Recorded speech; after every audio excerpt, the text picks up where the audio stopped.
yet you still had a chance to win the game. So I guess that may give you a little, some confidence going into the game, knowing that they're a team you can beat.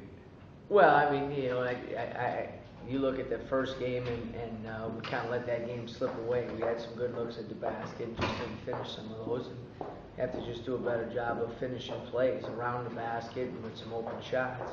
You have to do a better job at the free throw line. I think we were 13 and 21. Whenever you lose a game in overtime, those are some things that you take a serious look at. You're halfway through now the league schedule. Would it be fair to say that Daniel and Robert have been your most effective guys through this point? I wouldn't. I mean, I think all the players in certain flashes have been effective for us. But those two guys obviously have had good first halves of the season. I think Chris Bolden's had a good first half of the season, of the ACC season, anyways. Those two guys have been consistent on the glass. Maybe a little inconsistent. Robert has a little bit in the shooting, but I think he's not forcing shots. He's taking quality shots. We just, I think one of the big keys for us on offense is to finish plays. I think we're executing pretty well, and now we just need to finish them. You're coming off a tough loss. How has the practice been since that game? Guys have been good. We had the day off, and then we practiced yesterday. And, as I said, that when you're close and you're making progress, sometimes it's even harder. And when you have a game that could have gone either way and it didn't go your way, you got to be able to bounce back. I think that is a mark of where we're at right now in terms of being able to get back on the practice court and get ready for Saturday's game. To what degree is foul trouble been kind of a pebble in the shoe for you guys? And I mean, obviously just for any team, but it seems like Marcus and those guys can make. Well, you usually younger guys have a tendency, especially if they're logging the minutes that those guys are, that they get into some foul trouble. Be it experience, be it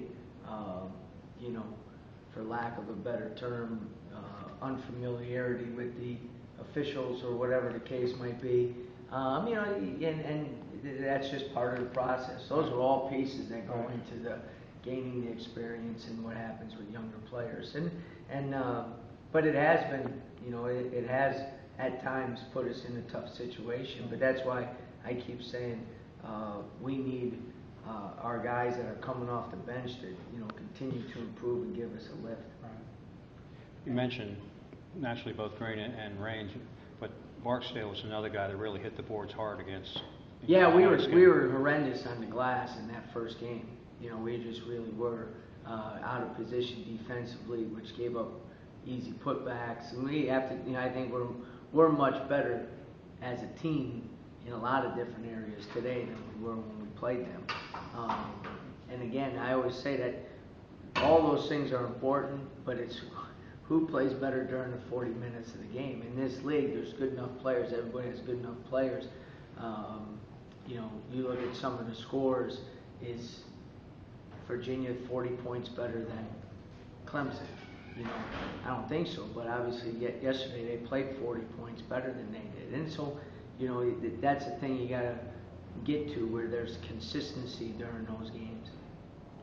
Jason, is he still on the same timeline as you mentioned about? Yeah, he did a little bit in practice yesterday. He'll do a little bit today, and then we'll see how he's feeling, and hopefully maybe next week progress to a little more. So, I mean, the earliest, it sounds like he might play as maybe end of next week. Yeah, probably.